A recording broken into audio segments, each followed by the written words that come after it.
Today, I wanted to talk about The Handmaiden, the 2017 film from Park Chan-wook.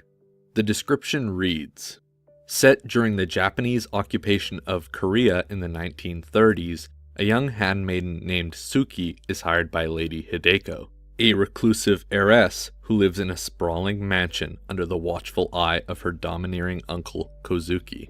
But Suki harbors a secret. She has been recruited by Fujiwara, a scheming con artist posing as a Japanese count, to trick Hideko into entrusting him with her fortune. However, when Suki and Hideko begin developing unexpected emotions for each other, they start putting together a plan of their own. The Handmaiden twists and turns as it follows the story of four characters: Suki, Hideko, Fujiwara, and Kozuki. These characters are brought together by Fujiwara, whose eyes are set on Hideko's fortune, but each character comes with their own set of desires, which become entwined and tangled as soon as they come into contact with each other. In that way, it's a film that deals with desires, which is probably as universal as a film could be.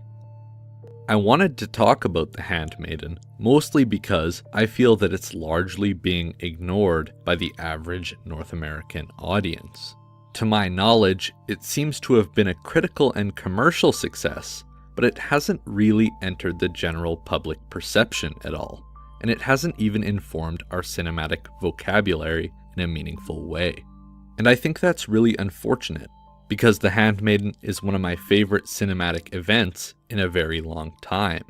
From a technical perspective, it's a masterclass.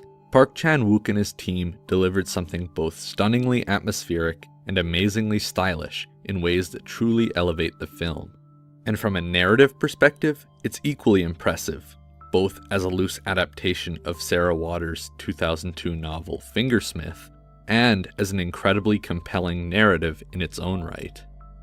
There is a technical density and complexity to The Handmaiden that's sort of unlike anything I've ever experienced before.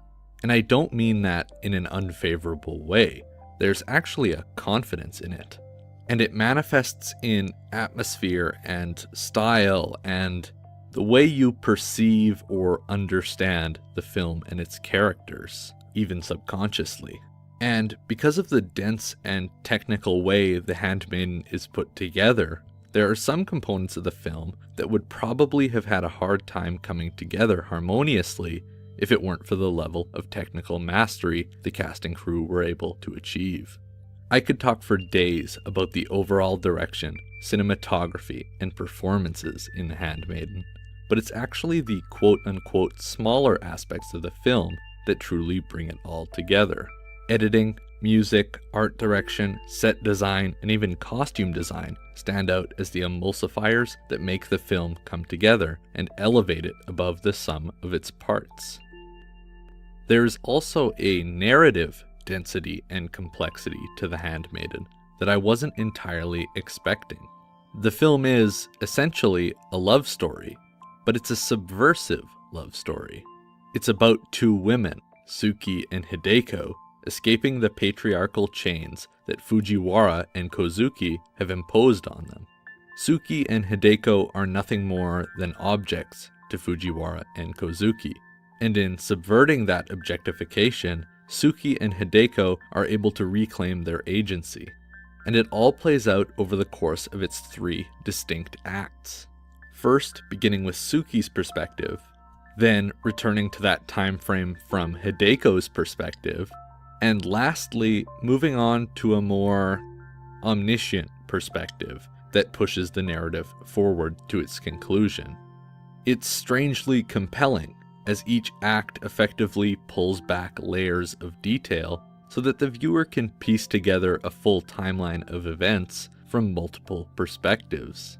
It's impressive complexity for a love story, which makes it all the more rewarding. And I suppose the next question would be, can a film about women subverting patriarchy actually subvert patriarchal conditions itself if directed by a male director?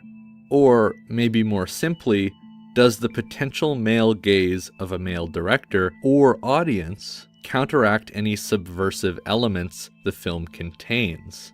And the answer is maybe. I don't think there is a simple answer though, but it does certainly invite discussion.